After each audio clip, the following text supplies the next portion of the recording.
High Mount Research Market Insights video for June 1st, 2023. Hey everybody, Willie Dowitch here. Glad you have tuned in. Glad you're listening. It's Thursday. It's time again for our 3 for Thursday Market Insights video series. Today we're going to take a look at kind of the month that just ended. Go beyond just the index level returns. The S&P 500 was up second month in a row, making a 12-month high. Up 0.5%. The NASDAQ 100 also up to a new 12-month high for the second month in a row. It was up 7.6%, seeing some of the widest disparity that we've seen in years between, say, the NASDAQ and the Dow. But for our purposes, we want to take a look at what's happening between the indexes and the average stock or the median stock in the index. We'll take a look at that from the perspective of the NASDAQ. We'll broaden that out then to look at year-to-date returns and see what's happening from an index level perspective versus what's happening from a median stock perspective. And then we'll take a closer look at retailers XRT. That's a broad look. It's a relatively equal weight index and just see what kind of round trip it's had over the past 6-9 months or so. So let's get into it.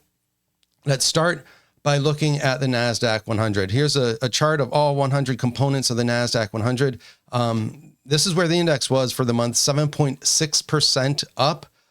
The surprising thing to me, and I think it's probably shocking for most people, given how much attention mega caps get in general, is that the median NASDAQ 100 component was down in May. Perhaps even more surprising, that's the second month in a row that the median component in the index was down, even as for the second month in a row, the index itself is making a new 12-month high.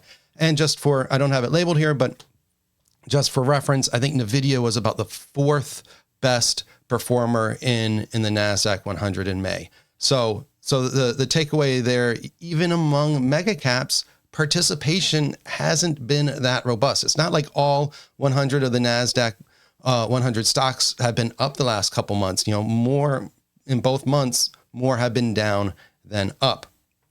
We can look at it from a year-to-date perspective for the S&P 500.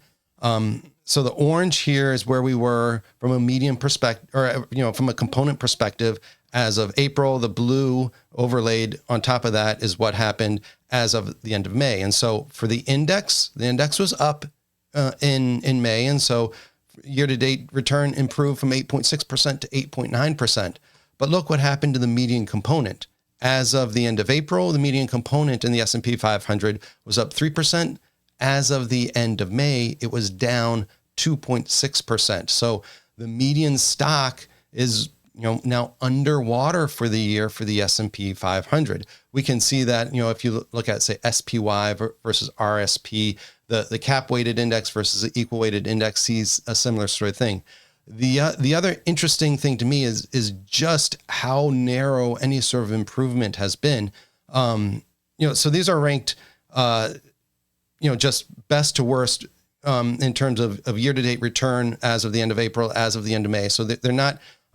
Each of the bars is not a consistent stock, but still you can see that most stocks shifted lower over the course of last month. In fact, it's not just most of them, an overwhelming majority of them, 75% of S&P 500 stocks were down last month.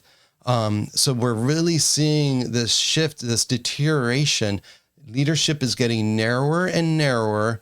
Beneath the surface, there's more evidence of struggles. And Value Line Geometric Index, for example, about as broad an index as you can look at, it finished last month at a new year-to-date low on a daily closing basis. So, here we're looking at median stock for the S&P 500, but more broadly, the median stock in the Value Line Geometric Index is now at its lowest level of 2023. Switch gears a little bit and think about this from the perspective of a specific sector. So here we're looking at XRT, and we're not just looking at it on a year-to-date basis. We're zooming back to its lows in September 30th of 2022. Off those lows to where it peaked in February, 32% gain.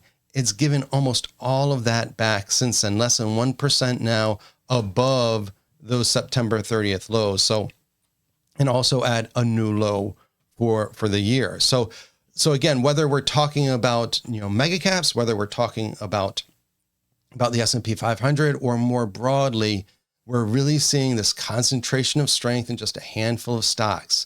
Typically, that does not end well for the indexes. We've talked a lot about that in recent weeks, talked about it yesterday in our midweek market notes. We really need to see at this point the average stock, anything beneath the surface start to improve. I think one way that we could see evidence of that would to stop seeing more stocks make new lows than new highs. That hasn't happened except for a handful of times in recent weeks after starting the year so strongly. So that's kind of the next step that we need to see, is we need to see improved participation beneath the surface, whether it's from a stock perspective, a sector perspective, an industry growth perspective, even at this point now, a global perspective. If we want this index level strength that gets talked a lot about, that makes the headlines, if we want to see that stick around, we need to see better performance beneath the surface. So that's Insights video. That's 3 for Thursday. Thanks for tuning in. We'll do it again next week. Hopefully you will join us and tune in next Thursday. Once again, where actually next Thursday, we'll talk about the weight of the evidence. So a little bit longer video, perhaps more than 3 slides next week, but we'll let next week take care of itself. Right now, have a great day. Have a great week. Talk to you again soon.